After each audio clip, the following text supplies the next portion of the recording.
Contrary, no. The ayes have it. Can we move to matter number 1035, standing in the name of Senator Hanson-Young? Thank you, Mr President. Firstly, I seek leave to amend the motion to add the names of Senator Patrick. Leave is granted. Thank you. Mr President, I ask that general business notice of motion number 1035, standing in my name today and the name of Senator Patrick, relating to the Trans-Pacific Partnership 11, be taken as formal. Is there any objection to this motion being taken as formal? There being none, Senator Hanson-Young. Thank you, Mr President. I move the motion standing in my name.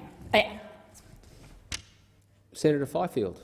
Thank you, Mr President. I seek leave to make a short statement. Leave is granted for 1 minute.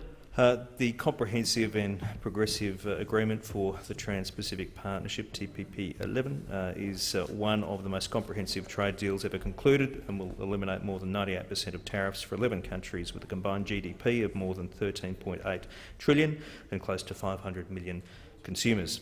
The TPP has been widely welcomed by industry. New modelling undertaken by economists indicates that Australia is forecast to see $15.6 billion in net annual benefits to national income by 2030, and this boost to our nation's income means more jobs, higher wages and greater investment into further areas of business and jobs growth. The question is that matter number— Senator Patrick. I seek leave to make a short statement. Leave is granted for 1 minute. Thank you, Mr President. I note with interest that Labor has announced new measures to protect workers and national sovereignty in future trade deals and improve transparency of agreement by Parliament, industry and unions. It's apparent that the TPP 11 contains harmful provisions which will act to the detriment of the Australian economy, including ISDS and labour market testing exemptions. This isn't just my view, it's the view shared by the Electrical Trades Union and many other unions. But what does Labor do about these concerns? They say, don't worry, we'll address it at some future stage. Well, sorry, that's simply not good enough.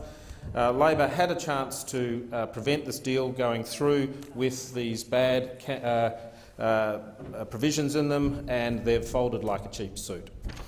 Question is Senator Hanson-Young. President, I seek leave just to make a brief statement. Leave is granted for 1 minute. Thank you. This motion is in relation to the fact that backing in the TPP is the exact opposite to what is required by the Labor Party on their own platform. What this motion does is exposes the sheer hypocrisy of the Labor Party.